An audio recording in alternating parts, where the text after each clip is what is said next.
As you can tell from the note packet, we're going to be looking at cells and cell structures and characteristics of different types of cells. Before we get into the notes, though, let's talk about the learning targets that we're going to address in this first lecture. So one thing that we're going to focus on is the differences between prokaryotic and eukaryotic cells. You need to be able to tell me the different types of cells that are prokaryotic and which types of cells are eukaryotic. We're going to talk about organelles and how organelles will give cells an advantage versus those cells that don't have organelles. And today we will probably be able to start going through the different cell parts, identifying what they do and what they look like.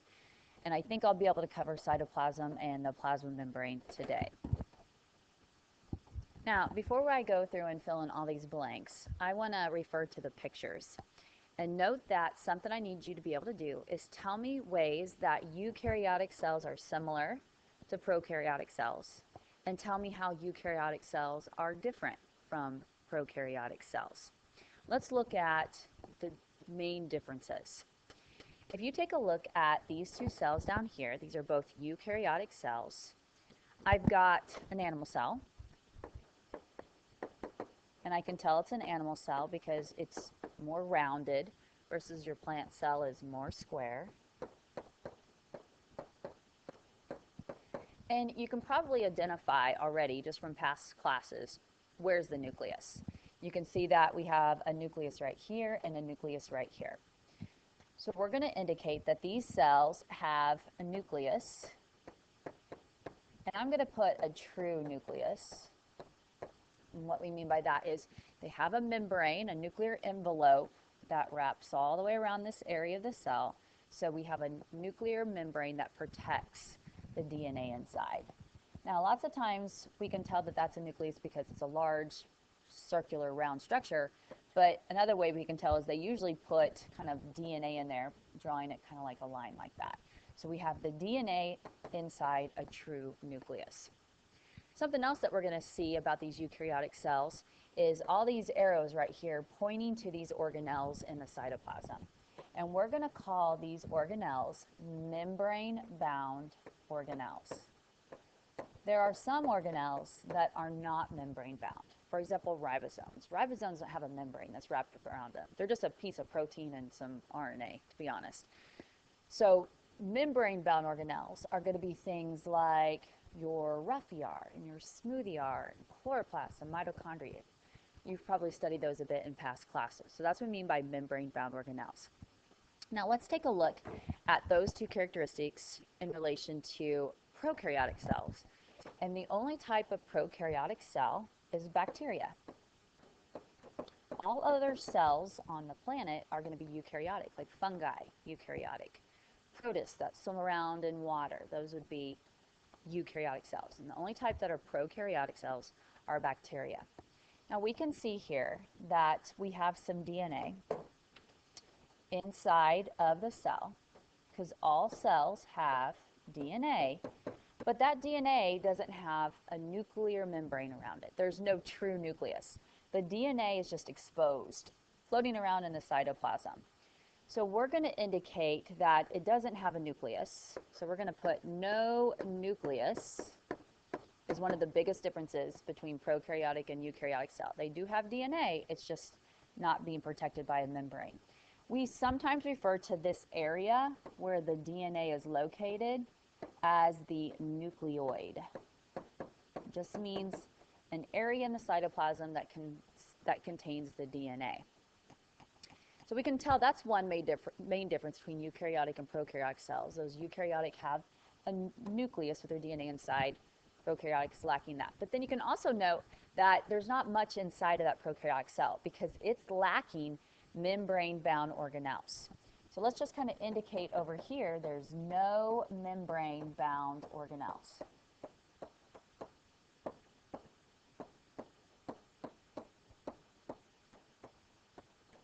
You're never going to see a diagram of bacteria cell and label smooth ER in there and rough ER and mitochondria and so on. They just simply do not have those membrane-bound organelles. Now, let's talk about some similarities between these cells. There is an organelle that all three cells have. It's an organelle that's not membrane-bound. That's ribosomes. These little small dots, and they're the most numerous organelle. So we have ribosomes all over the cytoplasm. We find them in eukaryotic cells, and you can also see them right here in the bacteria as well. So those small dots are really ribosomes. That's one similarity you're going to see between all cells. Another similarity is that all cells have a cell membrane, and we can call that the plasma membrane, or cell membrane is fine. You can again see that up here for these cells. They have a plasma membrane, or cell membrane, which is one of the most outermost structures. Now with bacteria cells, their outermost structure is not the plasma membrane. The plasma membrane is right inside. This that you see right here is called the cell wall. We've already talked about cell walls before, but not in relation to bacteria. Moving up here, we talked about cell walls in relation to plants, because we talked in the biochemistry unit, plants have cell walls that are made of cellulose. So this is another reason why I knew this is a plant cell, because it has a cell wall as its outermost structure. And if you remember, that cell wall is made of cellulose. Now note that there's no cell wall over here in this eukaryotic animal cell. And the last thing, similarity between all three cell parts, is that watery environment, the cytoplasm. All cells have cytoplasm. So let's indicate the cytoplasm. Now let's summarize in the text up here differences between and similarities between prokaryotic and eukaryotic cells. We said that prokaryotic cells lack a nucleus. As a matter of fact, pro means before, kary means nucleus. Nucleus. So their name, prokaryotic cells, means before there was a nucleus. So they have no nucleus, no membrane wrapping around the DNA to protect it. So there's no nuclear membrane around the cell's DNA. It has DNA, it's just not protected inside of the nucleus. Remember, there's no membrane-bound organelles. So that means that it lacks. I'm going to abbreviate, and we're going to talk more about the smooth ER and the rough ER. So I guarantee you in 3 days, you'll know what SER stands for. It stands for smooth ER, rough ER, chloroplast, mitochondria, all those cell parts that you've probably learned a little bit about in past classes. Those are lacking in the bacteria cells. The only organelle they have, and it's not a membrane-bound organelle, are those ribosomes. Now, you probably by now have seen a video of a eukaryotic white blood cell tracking a bacteria cell. And one thing you probably notice is the size difference. Prokaryotic cells are the smallest cells. You could probably fit thousands of them inside a eukaryotic cell. They're much bigger. And we've indicated before, you need to be able to tell me the cell types, or what types of cells are prokaryotic, and that would be bacteria cells. And bacteria cells are just one cell to the entire organism, so they're always unicellular. Now let's take a look at eukaryotic cells. Remember that you're an animal. That's what you're classified as. You are eukaryotic cells. That might help you remember that. You and you. You, animal cells, are eukaryotic, but we're not the only special ones. Plants as well. There's lots of membrane-bound organelles and a nucleus inside of each plant cell, so they're eukaryotic as well. Not that you have to know this, but all other organisms I mentioned, like protists and fungi, they're all eukaryotic as well. The main difference is they have a true nucleus, which is a membrane that wraps around the cell's DNA. They have membrane-bound organelles, and we're going to go through and learn about the different organelles and what they do. And they are much larger compared to those prokaryotic cells, because they have to have more room to put all those organelles in there. We have some eukaryotic cells that are single-cell protists. We might see some of those swimming around in the pond water. But most of the time, if you find a eukaryotic cell, it's off of a multicellular organism. So usually, most multicellular, or all multicellular organisms will be made of eukaryotic cells. All right, moving into this next concept is we're talking about organelles, and we know that bacteria lack them, whereas eukaryotic cells have them. And so we're going to talk about how having those organelles are going to make eukaryotic cells way more efficient,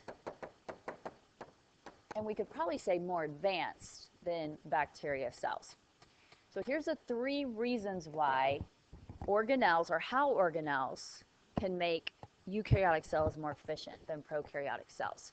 So the first thing we're going to look at is organelles give eukaryotic cells the ability to reduce competing interactions. And another way to say that is it gives cells the ability to keep molecules apart that should not be interacting. Let me give you an example. Here I'm going to draw a cell. There's our cell membrane. And I'm going to put a membrane-bound organelle we're going to learn a lot about. And I'm drawing it much bigger, but there's the lysosome. So let's label the lysosome. Now some of you maybe learned in the past that, think of Lysol. Lysol is used to clean up. Well, a lysosome cleans up, the cell. And the reason why is because it has enzymes inside of it. And those enzymes are digestive enzymes. They can break down proteins, carbs, lipids, and nucleic acids. Well, remember, your cell, you're made of proteins, carbs, lipids, and nucleic acids. It would be really bad if those enzymes get out. And so the fact that they're enclosed in a membrane keeps those enzymes from getting out and interacting with a different molecule, like molecule A. We don't want molecule A broken down. It's one of your proteins. It's maybe one of your enzymes. And so we're going to keep these enzymes in the lysosome from interacting with the parts of your cell or other molecules of your cell that they could digest. So we wouldn't want that to happen. So an example of where we see this is these enzymes from the lysosome. If they are released, then they would interact with molecules we don't want them to interact with, and it would break them down. So that's what it means by it isolates molecules that should not interact, or it reduces competing interactions. The second advantage is that with organelles, you have structures that can enclose. So organelles enclose and concentrate molecules needed for reactions. Again, let's go ahead and draw a cell here, and I'm going to put a big nucleus. So let's indicate we have a nucleus here.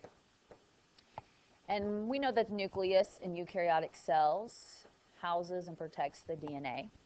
And let's go ahead and let's put some molecules in here. These are enzymes, and these enzymes work on the DNA. We're going to learn more about them in January. So here we have some enzymes, and it's their job to copy DNA or transcribe DNA.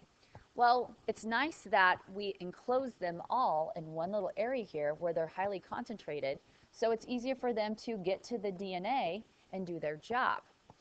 Imagine if these enzymes were spread out all over the cell.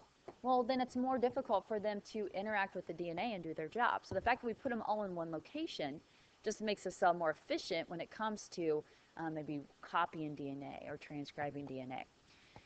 So the membrane around the nucleus is an example of how it encloses important molecules all together in one space. So the processes that need to happen there can happen more efficiently. Imagine if I asked you to perform a lab, and there's like 7 different utensils that you need. And I put one utensil in the office, and I put another utensil out on the football field, and another one on first base on the baseball field. And then I leave a utensil at Snybar, and you have to go around and gather all of these materials, reactants, so that you can do this lab. It would be very inefficient. So we have them all enclosed in my room at your lab table so that you can complete that process more efficiently. And then the third thing that we're going to look at is that many of your organelles are just simply membrane-wrapped packages, and you're going to see a lot of them are folded. And that is a benefit. When you fold membranes, then what you can do is you can increase the surface area on those organelles, and if reactions need to take place, like on the surface of that organelle, then you have more surface area to do that. So I'm going to draw 2 pictures here. So we're going to look at what would happen if you have an organelle that's folded versus one that's the same size, but it's unfolded. I'm going to draw a cell, and inside this cell, I'm going to put ER. That stands for Endoplasmic Reticulum, and I'm going to draw it like this, okay? So there's the ER. Call that the rough ER. Let's go and put RER for rough ER. Now, let's take a cell, and I'm going to draw rough ER about the same size, but look what I'm going to do to it. It's about the same size as the other one. It takes up the same amount of space, but I folded the membrane. So therefore, there's more surface area now. Now, you're going to learn that the rough ER is covered in ribosomes, and ribosomes are going to make proteins for the cell. What I'm going to do is I'm going to put ribosomes on the surface, and I'm going to space them out a little bit. I'm trying to leave the same amount of space between each one. And if you think about it, I was only able to fit 1, 2, 3, 4, 5, 6, 7, 8. I was able to put 8 ribosomes on that membrane. Well, let's space them out the same, but on the folded membrane. So 1, 2, 3, 4, 5, 1 in there, 6, 7, 8. So I've already got 8 ribosomes on the surface of the membrane, and I still have half more of the organelle to go. So you can see that if you fold membranes, then it increases the surface area, which would then allow more reactions to take place along that membrane. Again, the rough ER, and it's not the only one that's folded. You're going to see a lot of them are folded. The rough ER has many folds in it, and that increases the surface area where ribosomes can attach, and they can perform this reaction of making proteins. The more ribosomes you'll be able to get on that membrane, then the more proteins that cell would be able to make. All right, this diagram down here, it just kind of shows you how we can demonstrate or diagram or model those 3 different advantages. So the very first thing that we talked about is it reduces competitive interactions. If you can see here, I've got molecules inside. There's a membrane here because this is an organelle. And we can see that we're keeping this molecule away from the ones inside. If enzyme 4 got in there, it would break down these molecules, and then a certain process would not be able to happen in that cell. So this is a good model that shows how your organelles can separate molecules, reduce interactions. The second thing we looked at is that right here is the fact that all of these enzymes and molecules are all kind of enclosed in one little area, then those reactions are going to be more efficient because all the substrates and enzymes and everything are all in one location. And this one right here just shows you that if you increase surface area by folding the membrane of an organelle, then you're going to increase the surface area where reactions can take place. So instead of just, maybe a reaction happening here, if this just went straight across and here, the fact that we fold it, we can make the reactions happen here and here and here and here and here and so on. Now, from this point, you should be able to do the prokaryotic cell, eukaryotic cell worksheet. The next page that I'm going to cover is where we're going to start to march through those cell parts. Make sure you can identify them. Make sure you can describe their structure. Make sure you can tell me what they do for the cell. And as I mentioned, we're only going to cover these 2 today, the plasma membrane and the cytoplasm. And then you're going to see that when you're done with a cell part, then you're going to be able to work on your Google slide document that is going to be in Google Classroom for you. And we'll go through those instructions in class. So again, we're going to now concentrate on these different cell parts. I've already mentioned some of them, and then we want to make sure you understand what they do and what they look like. So that plasma membrane, or that cell membrane, is the outer structure. All cells have a cell membrane. And if you remember from the biochemistry unit, and a lot of stuff's going to come back all through the rest of the year with information that we learned in that biochemistry unit, we learned about these molecules that look like this. They were lipids, 2 fatty acid chains. Those are your phospholipids. So your cell membrane is made of phospholipids.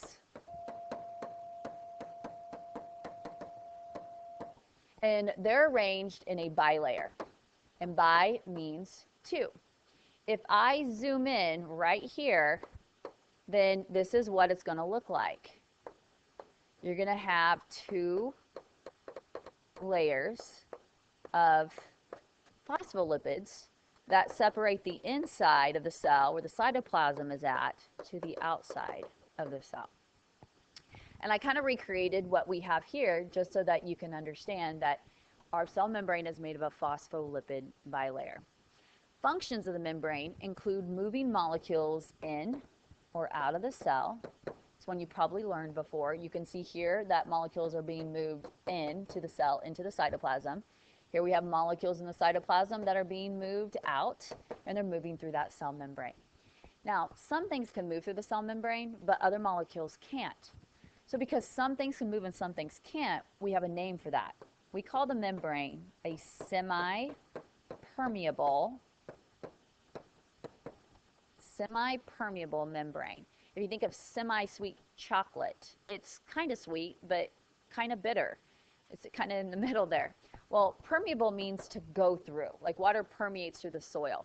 If something's semi-permeable, then that means that some things can go through it, but some things can't. You're going to see that some molecules are going to not be able to cross that membrane, and they're kept out of the cells. Now let's take a look at the cytoplasm. The cytoplasm, just think of that watery environment that fills up the cells. As a matter of fact, if I was going to label the cytoplasm, I would probably just point to what looks like empty space there. But it's really a watery environment that contains lots of solutes and enzymes. So we're going to say the cytoplasm has many dissolved solutes. If they're involved in reactions, we can call them reactants. So there's going to be reactants in there. There's going to be products in there. There's going to be enzymes dissolved in the cytoplasm. And all those things are probably needed for reactions that that cell needs to take place to keep it living. We also say that the cytoplasm suspends the organelles. So the organelles kind of float around in the cytoplasm. So if you think of a pool, think of like the pool floaties as being the organelles, and then they're floating around in the water. So think of that as the cytoplasm. So to have organelles, you're going to need them suspended in something, and that would be the cytoplasm. Now, before you start working on the worksheet, let's just go back and take a look at those learning targets. Again, I think most of you are now realizing after the second unit that if you know your learning targets, you will do fine on your assessments.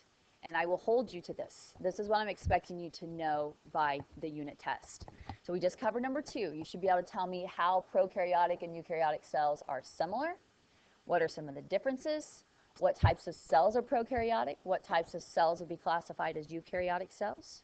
We went through the 3 advantages for cells, how that gives them advantage, makes them more efficient. And then we just covered what would be the function of the cytoplasm of the cell membrane.